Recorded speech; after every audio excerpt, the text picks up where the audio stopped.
Téléspectateurs, mesdames et messieurs, bonjour. C'est un plaisir de vous retrouver sur la plateforme de la télévision Renaissance. C'est le journal parlé en français. Le gouvernement du Burundi s'inscrit en faux contre le rapport transmis par le secrétaire de l'ONU au Conseil de sécurité ce 23 février sur la situation du Burundi. Philippe Nzobonaiba, secrétaire général du gouvernement, porte-parole, parle d'un rapport qui évoque des faits non avérés et prête des intentions aux plus hautes autorités de la République. Suivez. Le gouvernement du Burundi voudrait rappeler à son Excellence, Monsieur le secrétaire général des Nations Unies, que l'auteur du rapport, à savoir Monsieur Jamal Ben-Omar, a été officiellement désavoué par le gouvernement. Il ne peut donc pas, ne serait-ce que du point de vue moral, présenter un rapport neutre ou équilibré sur le Burundi. Le rapport évoque des faits non avérés et prête des intentions aux plus hautes autorités de la République. Ainsi, par exemple, la référence au 4e mandat du président de la République est incompréhensible, tant il est vrai que jusqu'à ce jour, aucun rapport officiel des Nations Unies n'a épousé la théorie du 3e mandat défendue par les insurgés. Jamal Ben-Omar vient donc de sortir enfin de l'ombre en étalant sur la place publique ses réelles motivations. Il convient de rappeler que l'accord d'Arusha pour l'appel à la réconciliation au Burundi est entièrement mis en application dans toutes les institutions de la République et que les allégations contraires ne relèvent que de la mauvaise foi. Le gouvernement du Burundi profite de l'occasion pour informer l'opinion, et ce avec insistance, que la résolution 173 du 26 juillet 1962 reconnaissant le Burundi comme membre à part entière des Nations Unies, lui confère tous les avantages et droits dévolus aux autres membres de la prestigieuse famille. À ce titre, la question de la Constitution évoquée dans le rapport relève de la souveraineté du Burundi, à moins qu'il existerait une résolution erga omnes du Conseil de sécurité de l'ONU qui détermine clairement à la fois le nombre de mandats que les dirigeants de tous les États membres doivent faire à la tête de leur pays, ainsi que le texte type de constitution que tous les États du monde doivent suivre et respecter. Le gouvernement du Burundi aimerait également rappeler que le Conseil de sécurité est régi par des règles qui s'appliquent de manière égale et équitable à tous les États membres de l'ONU. La pratique du 2 poids et 2 mesures devrait cesser si du moins cette prestigieuse institution veut maintenir sa bonne réputation. C'est dans ce cadre que le gouvernement de la République du Burundi a rejeté la résolution 2303, prise sous le chapitre 6 de la charte, suite au manque flagrant de consultation préalable nécessaire dans les circonstances où l'on souhaite qu'une telle résolution soit mise en application. L'ONU devrait considérer le Burundi comme un État souverain au même titre que ses autres membres et le traiter en tant que tel. Voilà, c'était Philippe Nzobonaiba, secrétaire général du gouvernement. Le parti CNDD-FDD insiste toujours sur la révision de la constitution du Burundi. Dans une soirée de gala organisée ce dimanche à Gitega à l'intention des diplomates accrédités à Bujumbura, le secrétaire général du parti présidentiel Évariste Ndayishimiye l'a réaffirmé. Il a dit que la révision de certaines dispositions est nécessaire et que cela ne devrait inquiéter personne. Je vous propose l'extrait de son discours. En réalité, le parti CNDD-FDD estime que personne ne devrait s'inquiéter outre mesure de la révision de la Constitution. D'abord, elle émane avant tout des propositions d'acteurs politiques en 2013 lors du dialogue de Kayanza. Deuxièmement, cette idée est soutenue par le dialogue interburundais et les responsables des partis politiques. Et c'est un processus d'amendement qui doit être le plus transparent que possible. En plus de l'obligation d'intégrer les doléances exprimées par les différentes couches sociales lors du dialogue interburundais, tant à l'intérieur qu'à l'extérieur du pays, certaines dispositions de la Constitution de la République du Burundi doivent être actualisées et harmonisé avec les lois et les conventions que la République du Burundi a ratifiées et surtout avec celles qui régissent l'intégration régionale au sein de la communauté est-africaine. À propos, rien n'est surprenant que le parti CNDD-FDD cherche à réviser la Constitution.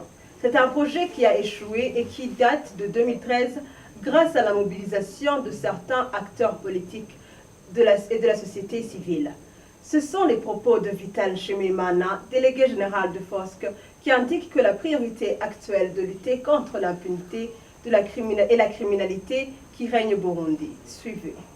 Le secrétaire général du CNDD-FDD au sujet de la révision de la Constitution de la République du Burundi ne change rien. Parce que nous savons que depuis 2013, Pierre Nkurunziza a entrepris la politique de révision unilatérale de la Constitution afin d'accéder au troisième mandat.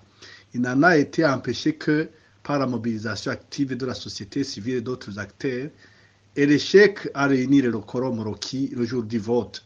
Aujourd'hui, le régime profite de l'absence des acteurs qui luttent pour le respect de la légalité constitutionnelle et pour détruire les fondements de la nation.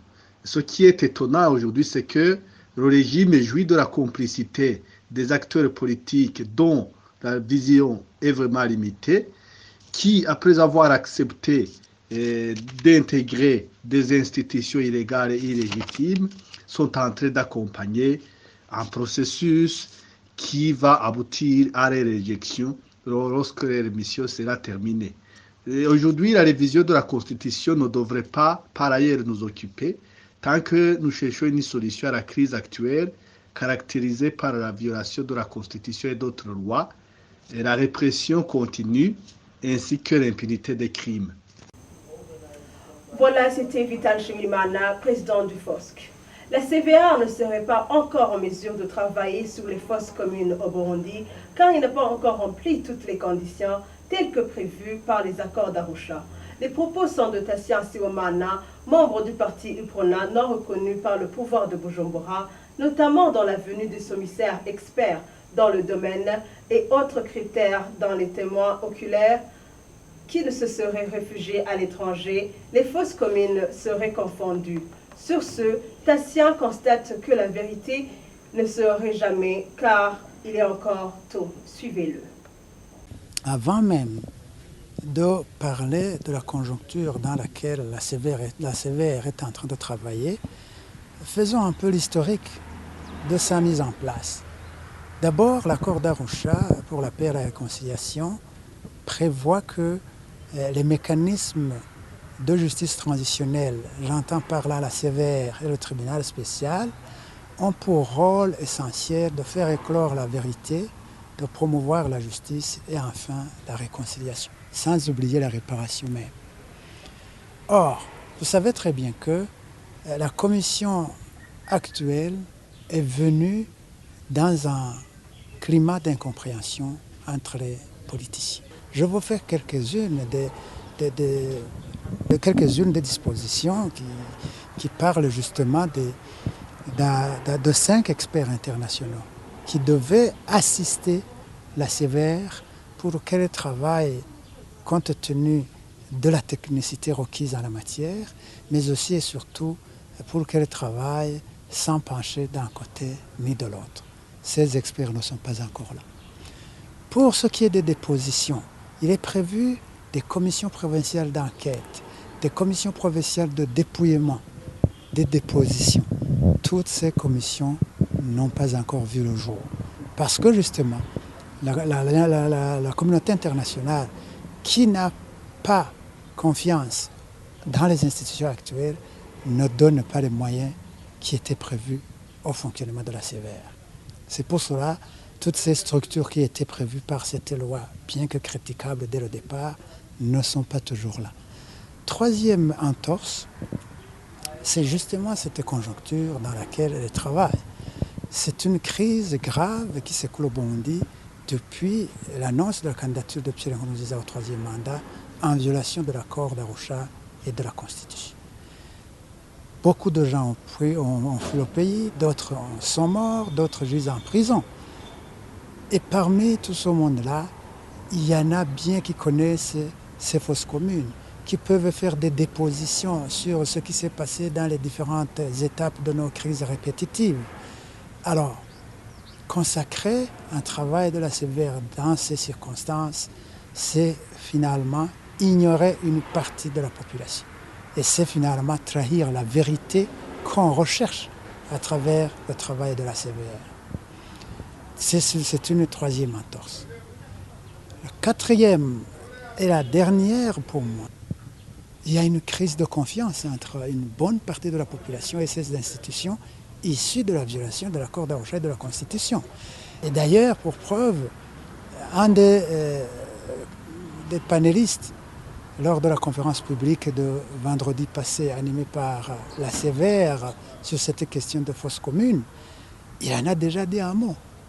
Il a cité de deux endroits, je ne me rappelle pas des noms, mais où les populations de deux ethnies se revendiquaient la qualité des victimes qui gisaient dans ces fosses communes. Les Tutsis pleuraient en disant ce sont nos enfants tués en 93 qui gisent ici. Les Hutus disaient non, ce sont des Hutus de 72. Alors, l'administration va faire pencher la balance dans le sens où l'on veut le CNDD-FDD. Et c'est ça qui va dénaturer le travail de la sévère. Et vous savez que l'appareil politico-administratif, la police, la jeunesse Imbonerakure travaillent main dans la main avec le parti au pouvoir. Et comme justement ces structures qui étaient prévues ne sont pas disponibles pour se rendre sur terrain, finalement la vérité qui sera dite par la commission sera la vérité du CNDD-FDD. Avant de clore cette édition, les scouts burundais réfugiés au Rwanda dans la ville de Kigali ont commémoré le 160e anniversaire de naissance du fondateur du mouvement scout, Baden-Powell. Cette activité était aussi l'occasion de rendre hommage à leurs amis scouts qui sont morts pendant cette crise qui secoue le Burundi. Le reportage est signé Rodrigue Ndikumwami. Les scouts burundais en exil au Rwanda avec les scouts du Rwanda ont commémoré le 160e anniversaire de naissance du fondateur du scout Baden-Powell. Cette festivité a commencé par une marche, les amenant dans les enceintes de l'université appelée IPRC. On écoute le commissaire général des scouts du Rwanda nous parle le thème de cette année et les activités qu'ils ont fait pendant la semaine scout. Le thème de cette année, c'est le scout. Il faut qu'il termine son engagement pour une vie meilleure. Nous savons qu'il y a des Burundais qui sont ici au Rwanda. Et même l'année passée, nous étions dans le camp de Mahama. Et c'est là où nous avons terminé l'activité de la semaine scout de cette année. Premièrement, il faut qu'ils prennent à la légère leurs problèmes. Deuxièmement, il faut qu'ils continuent à être scouts là où ils sont, car être scout, c'est l'un des armes que chacun peut utiliser pour surpasser tous les problèmes. L'un des scouts du Rwanda qui a évolué dans l'association des scouts du Burundi trouve que même si on est à l'étranger, tu peux faire des bonnes actions et appelle tous les scouts burundais qui sont en exil de continuer à être scouts dans le but d'être unis et d'aider les personnes qui sont en difficulté. Je vous ai dit que le scout, il est scout partout, que ce soit au Burundi, que ce soit au Rwanda, que ce soit dans le monde entier. Le scoutisme est un mouvement mondial, ce n'est pas un mouvement national. Alors moi je peux leur dire qu'ils peuvent s'associer avec les groupes scouts qui sont tout près d'eux, au lieu de rester chez eux. Vous savez que le scoutisme, on doit être chaque fois en action. Alors si vous restez chez vous, alors qu'on sait que le scoutisme est un mouvement des jeunes qui éduquent beaucoup, alors ça serait bien de s'associer avec les groupes qui sont tout près d'eux pour continuer les activités scouts. Même si cette activité a été faite par les scouts burundais en collaboration avec les scouts du Rwanda, dans le cadre de se souvenir la naissance de leur fondateur Baden-Powell, les scouts burundais en exil demandent aux dirigeants de l'association des scouts du Burundi, ASB en sigle, de se souvenir des scouts qui sont morts pendant la prise du pouvoir par force de Nkurunziza et de chercher des avocats pour les scouts qui sont emprisonnés durant le 3e mandat de Nkurunziza pour qu'ils puissent être libres.